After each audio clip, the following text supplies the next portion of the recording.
Hi, this is Ed in San Diego, and today is, let's see, what day is today? Oh, it's Friday, and it's the 18th of November. Boy, the year has flown by. I think there's a tilt, don't you think, guys, that the world has tilted and things are going faster? So we're going to talk about that. Okay, so you're on Global TV Talk Show, and this is a business unit of globalbusinessnews.net. So Google Analytics has been measuring our audience traffic, and there's thing that zings back and forth across pages and all that.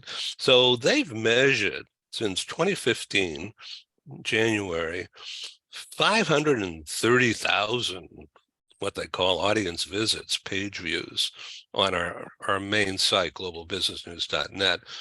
And globaltvtalkshow.com was formed as a result of the pandemic crashing and burning my live meeting business, my live conference training business that I had been doing.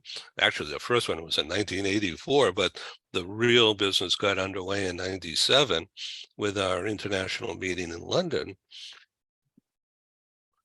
So that's like 25 years of doing like 350 meetings. And all of a sudden, March 1st, 2020, talk about crashing one's credit rating because of being an entrepreneur. It got really tense and real time fast. So a friend of mine who's a radio talk show engineer had already convinced me to do a podcast. Only at that time they called it World Talk Radio, which in reality is a Zoom, but no video. Okay, so we called it, so we set up a company in 2010 called Global Radio Talk Show. We didn't even think about .com, but now it's globalradiotalkshow.com, part of our, under our umbrella here of globalbusinessnews.net. And every show that we do on globaltvtalkshow.com automatically goes into our radio show studio. But I haven't been marketing that separately yet. I'll be getting into that, and we could talk about being an entrepreneur and then asking the audacious ask for money.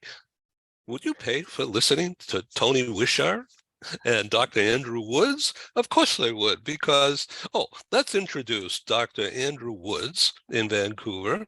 And he's a friend for a long time and has been on our, has been a live speaker in Seattle and Vancouver and Silicon Valley. And I think that was it. But Toronto. Oh, in Toronto. Yeah, that's right. Thank you. That was a great one. That was a good one with BMO. Yeah. So, yeah, in fact, that was on Halloween, I think it was, in what year was that? I think it was 1919. No, not 2019. I'm dating myself. You're dating us both. Okay, let's welcome Tory Wiwchar, also a professor in business in Vancouver, BC. Welcome, Tory.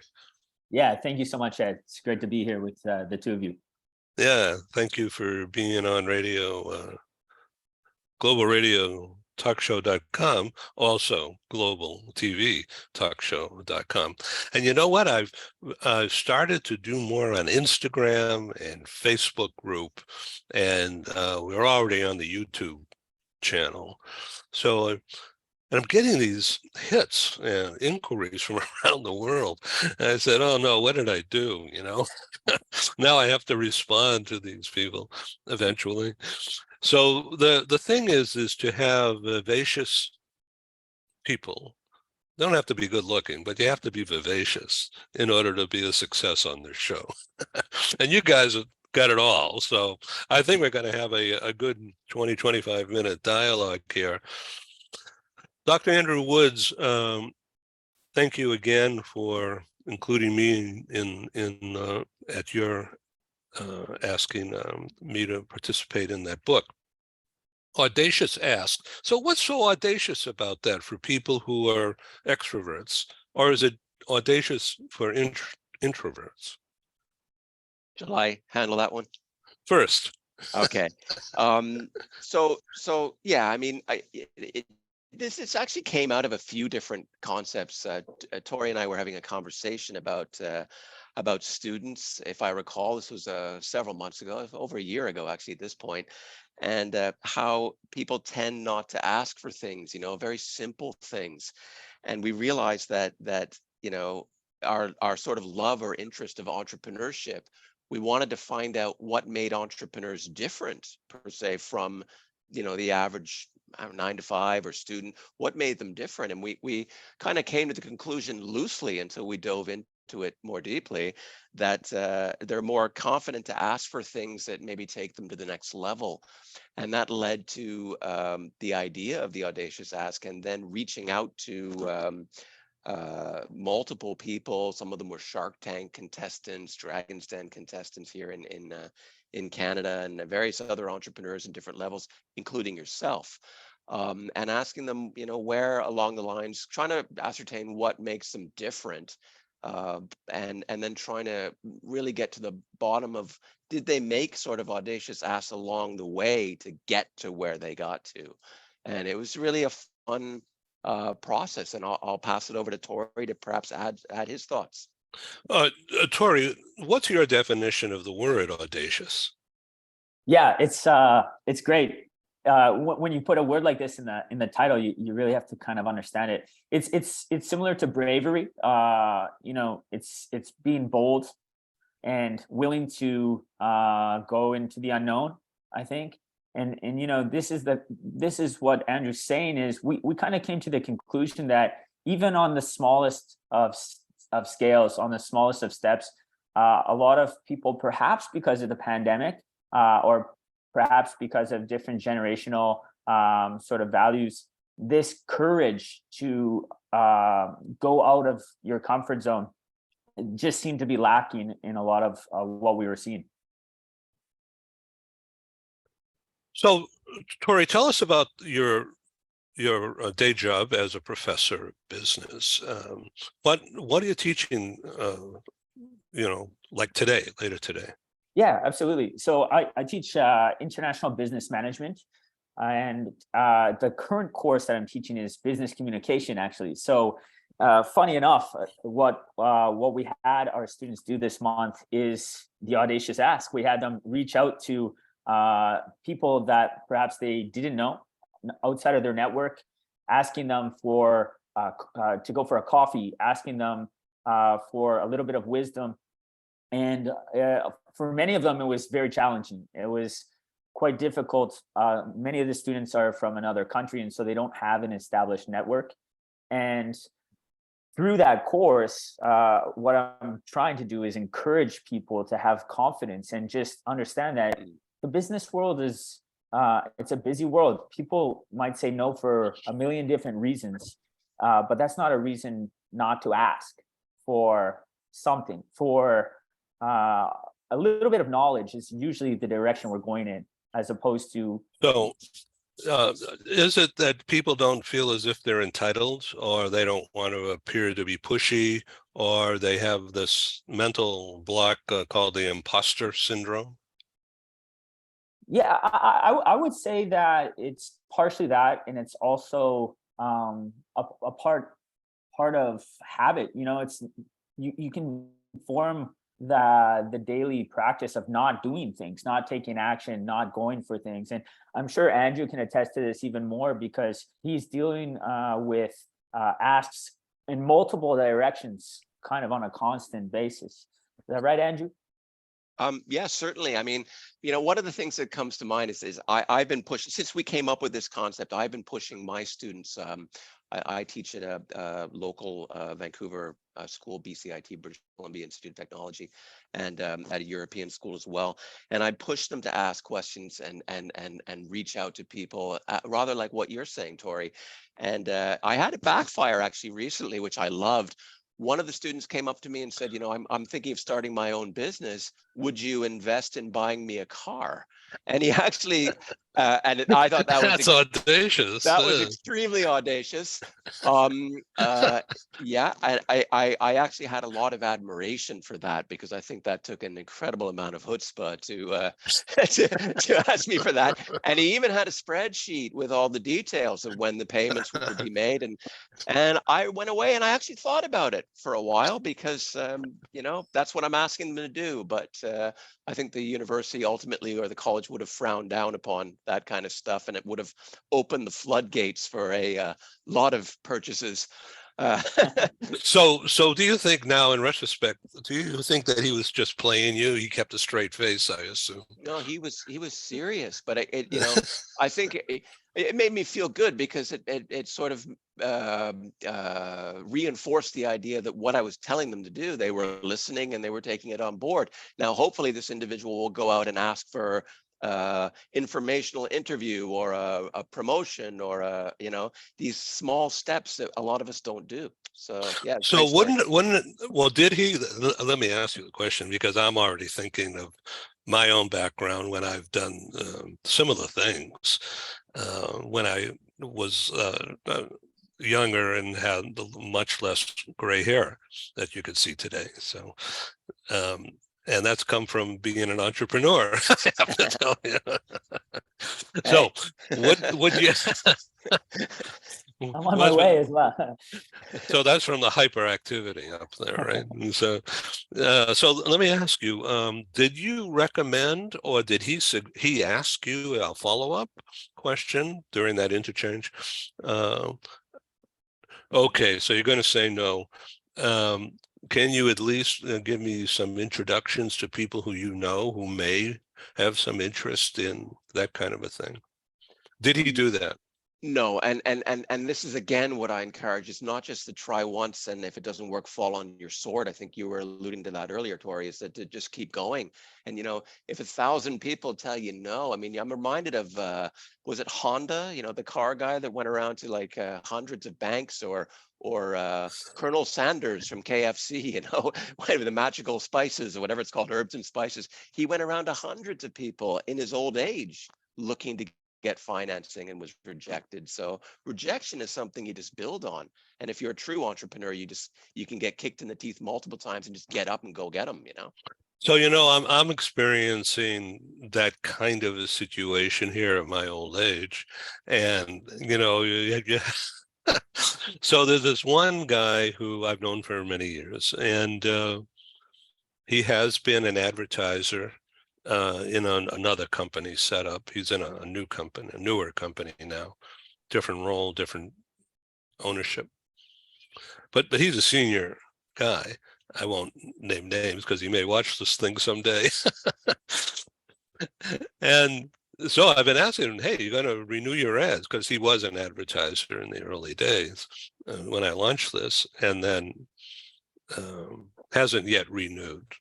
And so I've offered him a renewable price, you know, like the same kind of deal. And I sweetened it with some new things that I'm offering.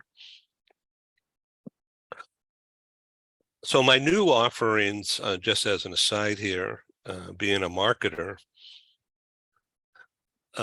is offering bonuses. Okay, if you do this, if you renew, then I'll give you a gift, you know, publisher's courtesy gift. Only I don't call it that. I call it thank you gifts. Okay. So if I'm asking them to spend, let's just say $1,000, and I will give them $1,000 worth a rate card value of some of my other products for them to buttress what they're doing and to support and further extend their PR, positive PR cycle, rather than a one-shot, one appearance. Their appearance goes on and is multiplied through the use of these thank you gifts. And what are the thank you gifts? Okay, in return for spending $1,000 for ads on our main site and also our TV site, I'm offering them free editorial placements.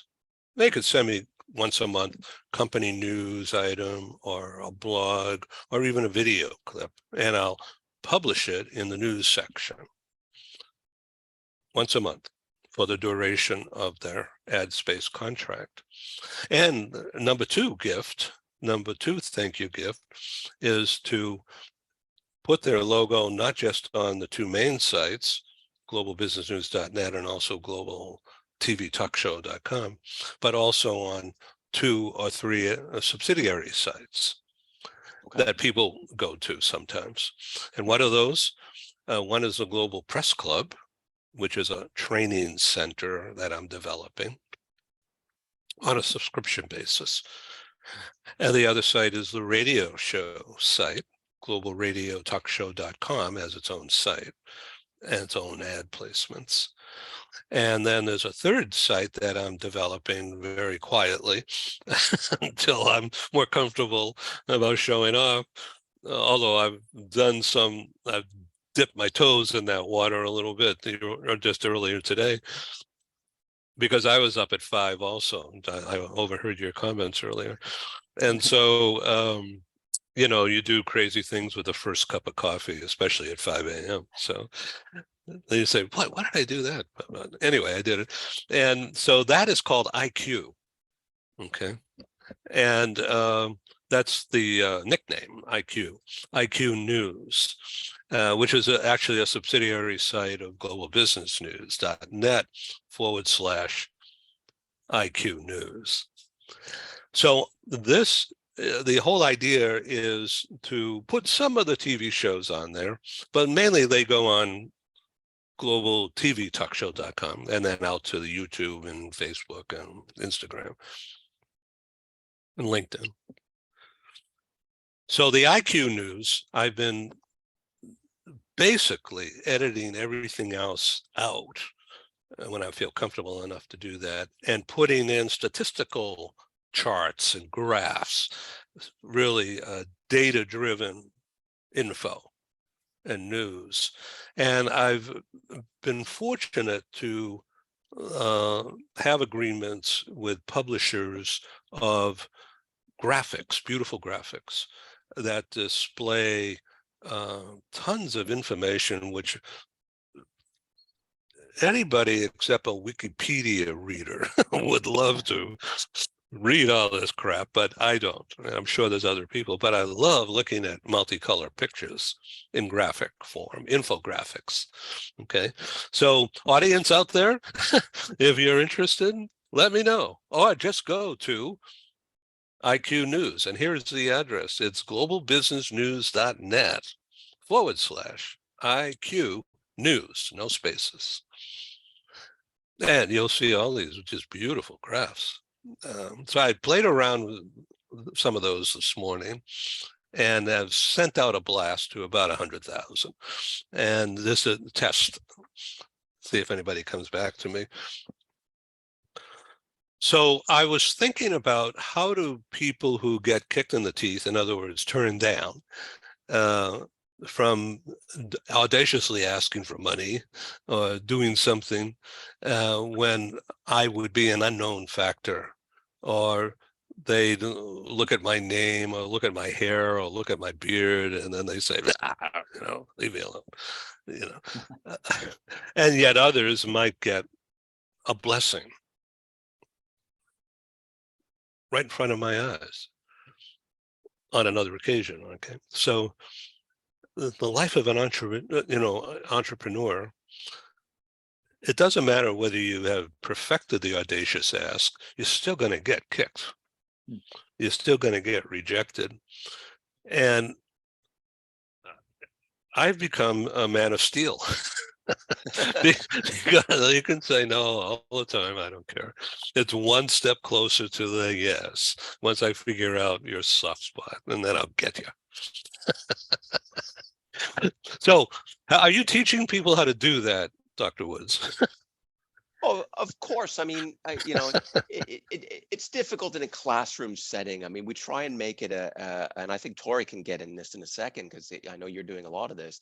But I get them to do role plays and reach out to Even as simple as a lot of my international students weren't even on LinkedIn, and I got them on LinkedIn, and then I said, okay, your work this week is you need to reach out to 10 people and you need to get a response. So To get a link.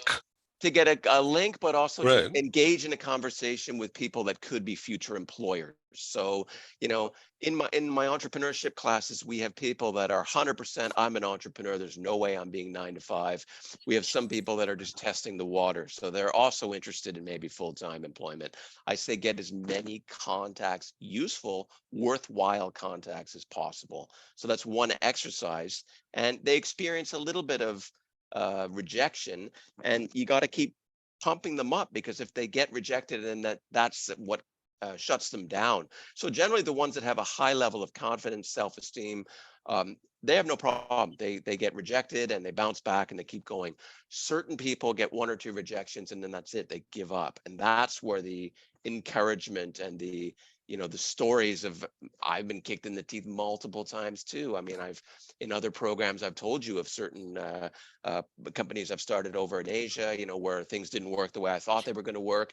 It's all part of the learning process. And what I try and instill in the students is, you get kicked in the teeth a million times and your business fails. You're 20 years old, you're 25 years old. What the hell does it matter if you lose everything? You just dust yourself off, start off again, and that's the same in your 30s. That's the same in your 40s. Maybe in your 50s, you don't want to lose everything, or 60s, but you just keep bouncing back and keep going. And that's sort of the essence of entrepreneurship. I think, Tory, you probably have a lot more to add to this. No, it's well said. We all love people, and for me, I try and frame it like it's less about making connections, and it's more about connecting. And I think loving the process, being in it for the long run. In the book, Ed, we talk a lot about how you kind of have framed that entrepreneurship has different timelines for different people. And we're talking about business, we're talking about connecting with people, but at the same time we're talking about life here. And it's better to be dancing than watching on the sidelines. And for me, just building up the courage to go out there and face the unknown, face the world. And sometimes people say no, and they may say no for a million different reasons, right? But no doesn't mean no forever, and no might mean not right now. And also, that might just click at the right time, and somebody might just be willing to share their story, willing to share a little bit of what they've learned. And I think that's what we're going to see. We're going to see a lot of people wanting to pass on what they've learned, especially with this younger generation. Information flies fast, and what they want is, there's so much information. A lot of them, they just want a little bit of guidance. They need a little bit of a direction, because it's overload. And so I see what what's happening, and I think, Ed, you and Andrew, you both understand this very well. One no today, might get you a yes tomorrow, and that doesn't happen if you stop swinging. So let me go back to this little story I started to say earlier about this guy who, and we're friendly, bought an ad when I launched on Global TV in March of 2020. Not a lot of money, but it was helpful, that's for sure. And he just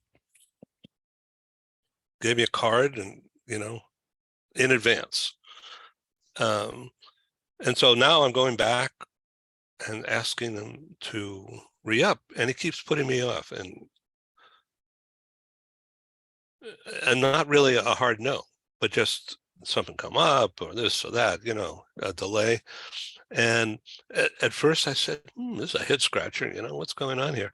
And I started feeling upset, and then, I moved on, and then he got back to me,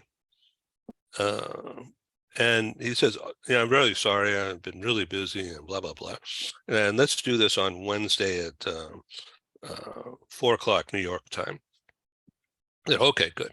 So 4 o'clock New York time came up in subsequent days, and I put the call in. No, we set up actually a Zoom call. We were going to have a preliminary talk by Zoom TV, unrecorded. And like 5 minutes before 4 o'clock New York time, I get a message saying, "Oh, I can't do it. I got blah, blah, blah." All right. And then that happened again the next week, and then the next week, and again. And so talk about, as an entrepreneur, my willingness to get hit in the face more and more. You can see, you can't see the scars anymore because this is all steel. It just bounces off.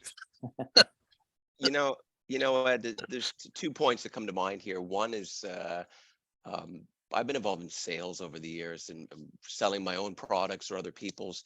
And generally I ask when I get that feeling that it's, I just point blank directly, are you interested in this really? Are we really going to do something? Because I think that it just stops the time wasting and the worrying. And back to the no, another thing that we haven't mentioned that I think is very, very important is you can make as many asks as you want, but you want to try and figure out when you are getting no's, why you're getting no's. So again, and this might be audacious in itself, but I ask, is there something about the product that maybe I can improve? Is there something about my delivery that maybe I can improve, when selling training and development? Is there something that can be improved? So I try and figure out what the objection is. And that makes my life a lot easier as opposed to going away and not asking directly and then trying to think out in my head what the problem is. So here it was this morning, the first cup of coffee, right? About my 5 a.m. and in the moments after digestion. So I sent this guy in New York, because this has been going on for months now. And so I finally decided that, okay, I'm going to do an audacious ask. So I said, okay, and I'm not going to use his name, but I said, okay, in this email I sent, I recognize my error. And here's my take. I haven't charged you enough. So now instead of $1,500, it's $10,500 for the same thing. And I said, I'll tell you what, if you do this deal, and you don't have to pay me all at once, we could spread it out. If you do this kind of a deal, then it will better enable me to give back to your favorite charity a donation. And I could help other charities because I'm going to have this excess money and I'm going to be doing it. And so I'm going to get the feel good. But in your heart and mind, you're going to know it's from you. And so I want to say thank you now. I haven't heard back from him yet. Okay. Okay. So Tory, how would you teach that kind of a thing?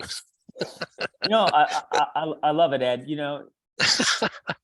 It's taking it to another level, and of course, there's a line here between being annoying. Obviously, I'm not teaching my students to constantly pepper people.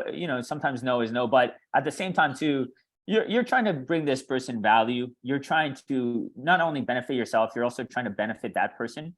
And I think at the end of the day, there are transactions in business, but really it's about relationships. It's about seeing everybody win. And I try to keep that mindset that, hey, everybody can win in these situations. And obviously the value that you're trying to bring this person in New York, you've spoken about it, and I think you're doing a great job. And whether it's that particular situation that works out or a future situation that turns into something, I think what you're really doing is building up you're keeping the heart healthy by it's exercise essentially, So that's for me, that's what's so exciting about entrepreneurship is the game is never over. We're in this all the way through because it's a mindset and it's a way of being. So I love it, Ed. I love that you're persistent.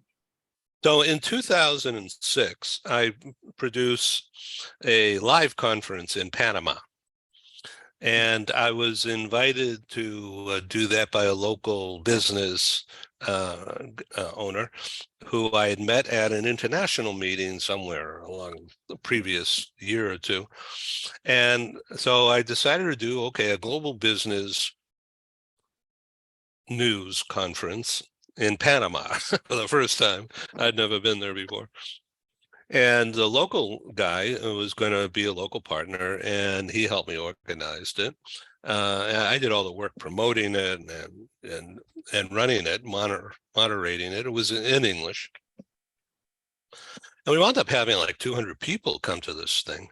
And in the audience, I'm going to give you the background on it in just a minute, because that's important, the timing and the background. But in the audience was the Latin America head of a large accounting company, Pricewaterhouse, PwC. And so after the program was over and the cocktail party, so this gentleman came up to me and introduced himself formally. And he says, have you thought about doing this kind of a meeting in Sao Paulo, Rio? Because if you would do that, I'll host it. So you won't have any direct cost, but you have to do what I need you to do. I said, you're on, let's do it. And so about a year and a half later, we've arrived in Sao Paulo, and the year was 2008. And we held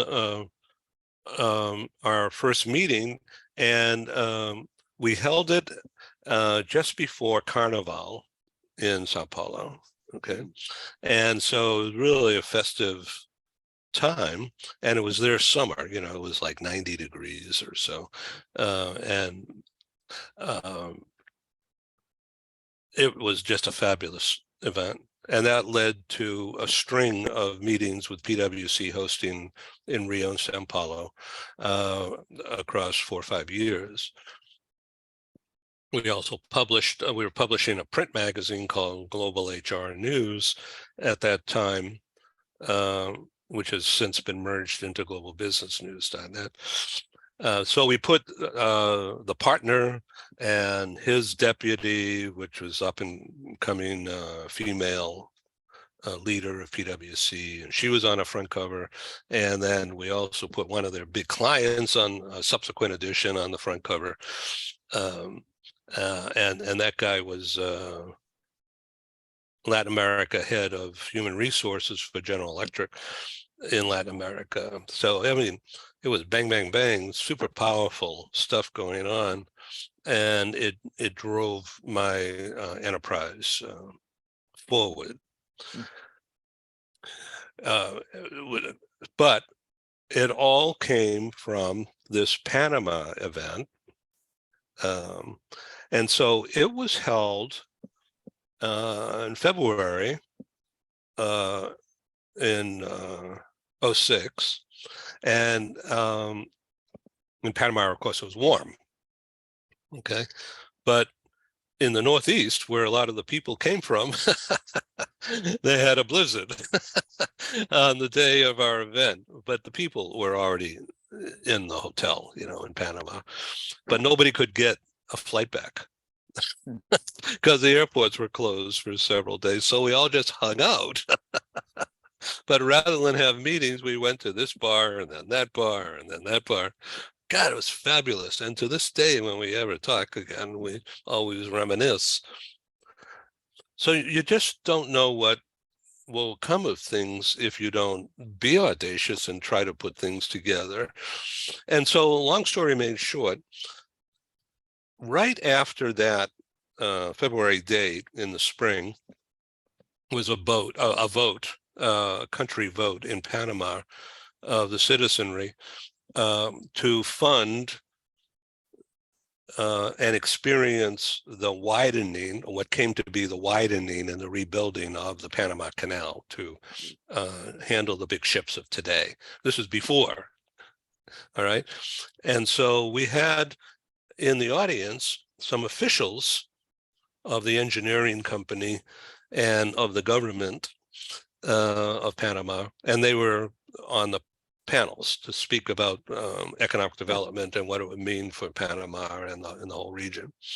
And just north of Panama in a straight line is the port of Miami. And that is always has been a major seaport for Latin America. But with the expansion of the Panama Canal, Miami will be the first US port after ships from Asia came through.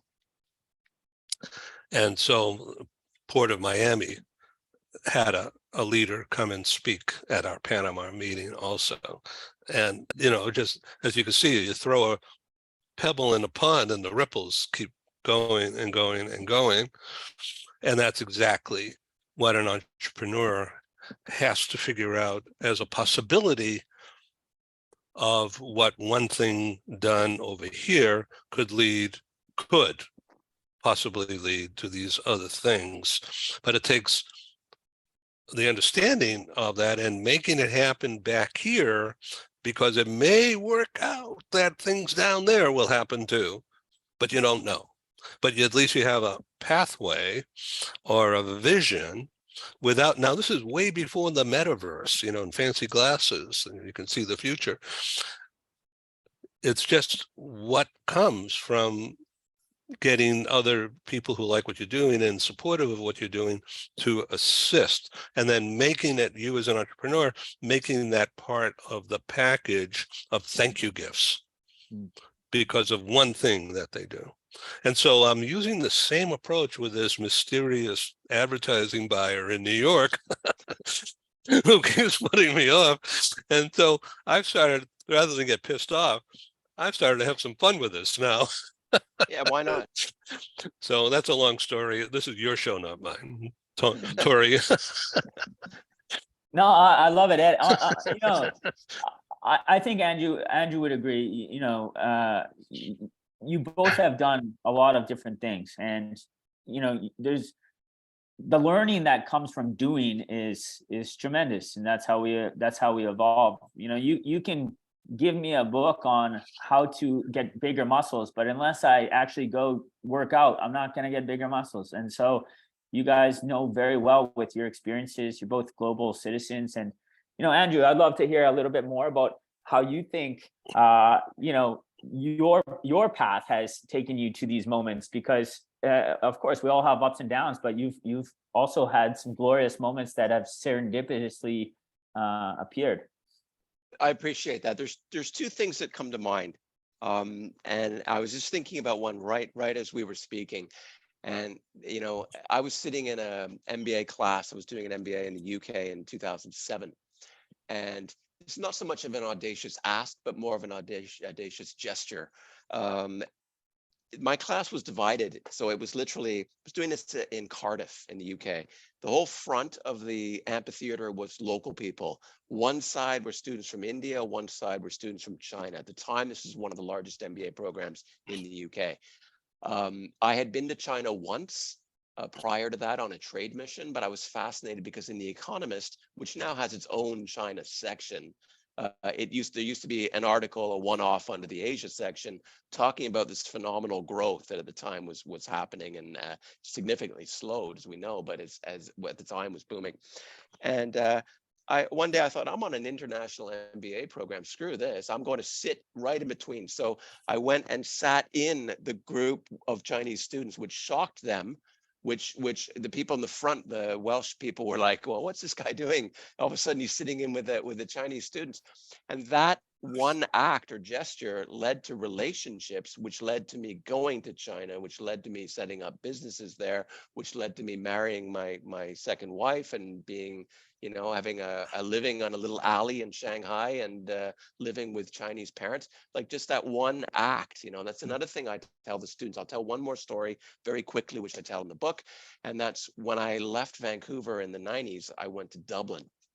I was a chef at the time and was just kind of trying to find my way in the world. And I always talk about this chance. I talk about it in the book. So when I got off the airplane, I got off the bus in downtown Dublin in a pretty rough area. It was, do you walk right or do you walk left? Now, at the time, I wasn't thinking, do I walk right or do I walk left? But afterwards, when I thought about it, I turned left. The first pub I walked into, because I wanted to try a real Irish Guinness, never had one before. First pub I walked into, the guy said, what do you do for a living? I said, well, back in Vancouver, I'm a cook, or, working in restaurants. He said, my cook left yesterday. I need someone to do lunch today. I wound up staying with that guy for 18 months. This was That's Ed. great. This was a trip that was supposed to be 2 weeks to go see my mother's roots and just backpack around. And it turned into 17 years on the road before I wound up back in Vancouver in different countries. That's a story. That's great. Hey, can you hear me okay? I think my sound is a little weird. I hear you great. Okay, good. So, Tory, I was looking at that map behind you of Brazil, and that's what brought my historical story back, because I didn't intend to talk about that whatsoever. Isn't that interesting? So Tory, what's your background? That's an interesting last name. Yeah, no problem. So I'm a classic Canadian mix. My last name is Ukrainian in origin. But I grew up in Canada pretty much my whole life. I did, however, when I was 17, move to Brazil, which is kind of, the inspiration for the map.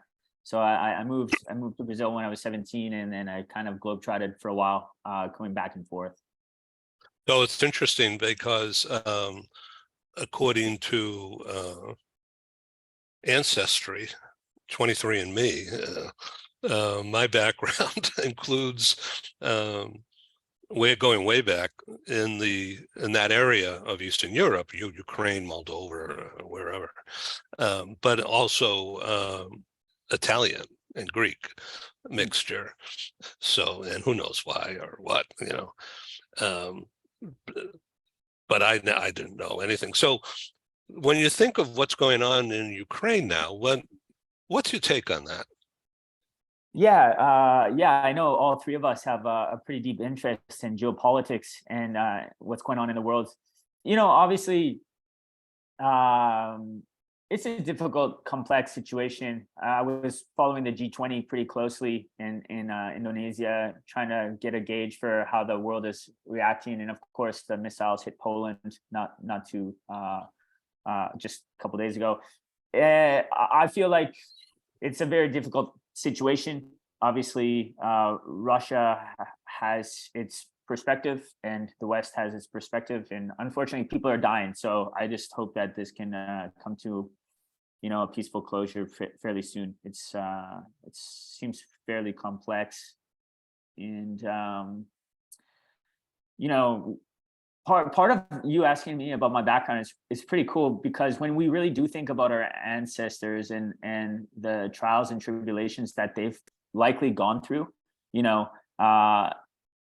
when I think about my struggles in entrepreneurship, I sometimes have to remind myself that my great grandparents, leaving Ukraine, were probably real entrepreneurs. They really had no means to do anything. They had constantly had to face challenges and overcome barriers, language barriers, money issues, and so I love that you asked that, because I'm sure the three of us, if we all look back, we can realize that we're actually living in exceptional times. The war aside, obviously it's terrible, but really the fact that, you can be in San Diego, we can be in Vancouver having this call, and we understand each other. I'm so optimistic about, life, and I'm so optimistic about the human experience and where we're going with it. And I really just hope that there can be some peace there soon. Yeah, well, God bless. So let's talk a little bit about the demographics of your students, Tory. Sure. Without, I'm not asking for detail here, but just are they all under 30? Yeah, it's an interesting mix. I have everyone from 18 to 45.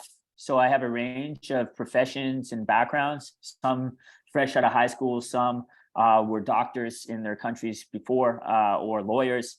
And it's part of sort of immigrating to Canada. It can be challenging to sort of integrate at the beginning. But yeah, we have all different backgrounds, and the countries range from, Turkey, Iran, Japan, Colombia, Mexico. So it's a pretty diverse group. Do you pull them together and say, we're going to spend the next 30 minutes unscripted, like drop the mic kind of thing, and say, you guys got to know each other and make some friends, because the connections you might make here, if you're lucky, could be helpful 6 months from now in ways that you never imagine. Did you do that kind of a drawdown where you just bring people together and say, get to know each other? Let's drop the mic here and say, what's your name? What's your background, as far as you could tell? Where you're from, where your grandparents from, and then go around the room and then ask, like, have you ever met anybody from Iran? Or have you ever talked with anybody more than hello from China? Yeah. That kind of a thing. And I'd like to ask Andrew if you have played with that idea too. Did you want to go first, Tory, or? You go ahead, Andrew. Absolutely. Okay. Yeah, very much so. And I very often tell any class I'm teaching is that the most important connections, and often give the story I just gave you earlier about how that one interaction with a group of Chinese students changed my life forever.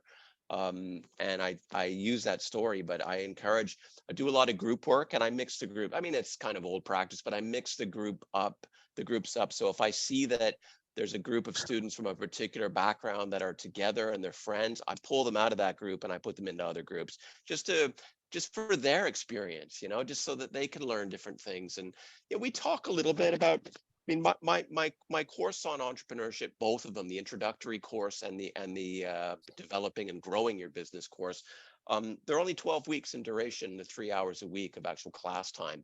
So there's not a lot of time when you're covering all the material to do it, but I make sure to incorporate a couple of things that weren't in the curriculum. And that is, I do a little bit of a presentation on cross-cultural communication, which is a bit of fun. I do some sales work, because if you can't sell and you want to be an entrepreneur, this is step number one. You need to know how to monetize what you've got. But I spend a lot of time, as much time as I can, trying to get people to build relationships beyond the 12 weeks that they're together there. And in the past, some of my students have gone on to form businesses together, and one of them is doing very well. Actually, one grouping is doing very well. That, as a professor or instructor, is the real payback. Going out on a cold, damp evening in Vancouver, pouring rain, I've already done a full day of work, and then going as an adjunct into the university or college, not so rewarding. But finding out that the students have actually progressed and have their own business and it's doing well, and then they might post a comment, this might not have happened if it weren't for this class. Priceless. Can't put a monetary value on that. Tory? Yeah, I agree. As Andrew does, and Andrew's taught me a lot as well. And I think we all think about culture a lot. For me, my secret sauce to my classes is cultivating this kind of culture that you're speaking of, Ed. And I really understand the importance of human relationships and connection. And I believe that by having that sort of as a foundation, that's one of my values, and that's one of the values I try and bring into the classroom. So, as much as the students might be paying attention to what I have to say, I also know that attention spans are short, and really, they want to get to know each other. So I try to cultivate that in my classroom. So I've got a wild and crazy idea here, and it's okay if you want to, because I'm going to be audacious, and I'm not doing this to try to trip you guys up, okay? But one of my favorite pet ideas, and I haven't done a thing with it, other than mention it to a few people who have a lot more money and power than me. And they say, but how about a project, a mental exercise project? Maybe involving me if you guys want, but involving your classrooms and perhaps other connections in Vancouver and Canada. So California, and particularly Southern California, not to mention Vegas and Phoenix, we need water. And it seems like the Pacific Northwest has a lot of water, particularly north of where you guys are, but clear by. So why don't we all put together and make a company happen, at least on paper, building a pipeline and getting all the government rights and everything done, and to bring whatever rainfall comes that you guys don't want, you ship it to California, ship it to San Diego. And I got to tell you, you can price it the same price as oil because it'll have the same powerful effect on the economy. And we could use the money, the profits from that, assuming that it's going to generate profits, to build medical facilities and shelter for the homeless wherever they may be. There's some other charity that everyone benefits from. But anyway, you guys have water, and Southern California, Nevada, and Phoenix need water, okay, for millions and millions of people, not to mention electricity generation down here. Because it's not raining here, and it's 80 degrees here, and it's not supposed to be. So what do you think of that idea as a discussion point off the wall, out of the blue, for your classrooms? And then we just see what develops from it. Maybe there's somebody there with connections in the pipeline business, because there are pipelines from Calgary out to somewhere in Vancouver for shipment of oil by ocean freighter across the Pacific, or natural gas. Why not do water? There's no shortage of water here. So sell it. You're quite right. Yeah. I mean, but you know, we have a challenge, and I'd like to hear your opinion, Tory, but we have a challenge in getting things done. I don't know what has happened to society, but we can't get things done. So you want to build a pipeline from, I mean, we're a very rich in natural resources country, but we can't cooperate on getting those resources to the right markets. There's a lot of politics involved. There's a lot of climate change people. But if you look at it, oil still has a run. We need oil for a lot of things. We've got a lot of it. Why can't we ship it? We got a lot of water. Why can't we ship it? It's getting things done. It's getting people to agree on things, which is the biggest challenge. So I think you would find that there would be a lot of issues with that. But it is, I mean, I'm always looking for fun scenarios to give out in class and get feedback from. Tory, do you have anything to add? No, I love it. I think it's actually, I really like the idea. I'll pitch it to my class in the right in the right context and see what comes of it. But you know, I would say that probably, as much as I love the idea of Canada and the United States working together on something like this, you probably don't need us. You know, you could probably just go from Washington all the way down. That Cascadia region is just as rich in rainfall as we are up here, and you know, you don't want us to shut off those valves, right? And use it as leverage. So I think it could be better to just stay within the border, in all honesty. Hey, so that's a good comeback. It's a kind of a sideways no. So I'll take it at that. Anyway, thanks for being on the show. No, I'm not cutting you off. I want to hear more. Okay, so are you really going to try to sell your book, or are you going to give it away to budding entrepreneurs worldwide? I'd say a little bit of both. You know, we have the book on Amazon. It's available for purchase, hard copy, paperback, Kindle. But I find that I like to give them away when I can. It becomes an expensive proposition to be continuously giving them away. But to the right people, and I have some students that I know are in financial distress but could use the help possibly. So yeah, I have no problem giving it away. But it is a for-profit operation. I mean, we are selling it, and I think there's enough pieces of decent information in there to make it worth the right people's time. So, okay, Yeah. I'm going to ask you both to take, because we have to bring this to a close. I'm afraid the audience will jump out soon if we don't stop talking. But let's make it interesting. This is not rehearsed, audience. So you both have a copy of the book in front of you or nearby, within reach. I just want you to blindly just open the book up to a page and tell our audience what you're looking at on that particular page right there. Spontaneous. Well, I've turned mine to part of the conclusion, and what I can tell you is that What page is that on? I'm on 94, page 94. Yeah. And what's the headline on that page? I saw some dark print. Yeah, absolutely. So so this is one of the entrepreneurs that we spoke with. His name was Eric.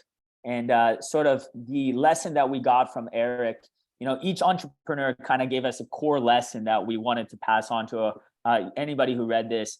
And Eric's, you know, focus was about surrounding yourself with good people. You know, put yourself in a situation where you're working with people who also want to achieve things, who also are taking action, who also, you know, want to try and support you. So that's what I turn to, Ed, as a message from Eric in the conclusion.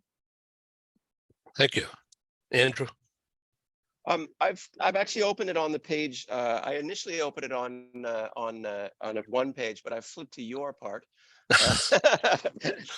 Which there's two things here. There's one, I asked the question, can people learn entrepreneurship? And I asked this of a gentleman called Ray DePaul from Mount Royal University in Calgary. And he discusses, you know, the concept that you really need to live. You need to live these things. You can teach. So he says you can teach you know, I can teach you how to understand numbers. I can teach you how to, but I can't teach you how to have that motivation and that drive and that sort of burning desire to get out and do it. So that kind of stuck with me. There's lots of things that just, but I enjoyed some of the pieces that you came out with, Ed. And in particular, if I can find you again now, I apologize. I'm hard to miss. Yeah, it's you speak about your journey, and it's been a long journey, and you spoke about the ups and downs, and starting out sort of, you were talking about the Boston area, and your college days, but I got here, you know, we are link makers. So tell us what link makers are. I think I had wine too much one night, and you know, so actually, there's a friend, an old friend, but also someone who's taught me some things. Christine, Monaco-based Christine Morlaix, like Chevrolet, Morlaix. She's French, and she's has some designation in France. The letters after her name. She's a public speaker and gets paid a lot of money to speak to groups, and certified public speaker or something like that. It's a high honor, and there's a big test to go through. Anyway, she taught me how to be bolder than I could believe by showing me, and I want to say embarrassing me in front of other people, but she did because I couldn't do what she did in a flash. and I was stumbling around. And ever since that day, I've been narrowing, simplifying my shtick, whatever it is. Okay. And she says, you have 7 seconds to make the kind of impression you really want with whoever you're with. Some people call it the elevator speech. It's shorter than that. It says 7 seconds. So what do you do? And I said, well, I bring people together and da, da, da, da, da, da. So I say, so she said to me, I'll never forget this. And we had this encounter at a public meeting, a corporate meeting that I set up and invited her to come and talk to the group. And right in front of everybody, she she sort of theoretically grabbed me by the jacket and say, this is what you have to do.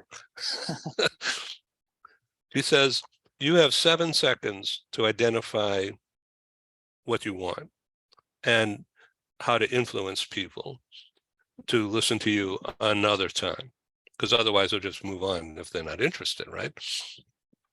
Or if for some reason you piss them off or dissuade them from your behavior to listen to you. So she says, you have 7 seconds. So come up with a slogan that tells everything, essentially, what you're doing to benefit your audience. Okay. So I said, well, I bring people together to exchange ideas, to get to know each other. And she said, stop, you're talking too much. So what you're doing is link making, networking, but it's a slogan that they'll never forget. And so I came up with, yes, comma, we are link makers, and I put a TM on it right away. and it's on my sites now. And it's in here. That's it. Okay. And that is it. You know, what do you do? Well, we're link makers. And then people will say, well, what does that mean? All right. As opposed to giving them so much information, you blind them and they turn them off and they don't want to hear anymore. So Dr. Andrew, what do you do? Well, I'm also a link maker. But I hear it's trademarked, so No, you can use it anywhere you want. I'm giving you permission. And Tory, you too. You know, it's an awesome question. I would say that I'm a business gardener, and that's good. I plant seeds, and I pray that they grow. So how about this idea? Why don't you guys set up a Zoom meeting with me in front of your class?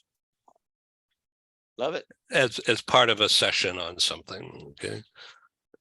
And you know, you could project this onto a screen or something, so everybody who's sitting in the room can, you know, they won't be able to talk, but maybe they could ask, you know, on the chat.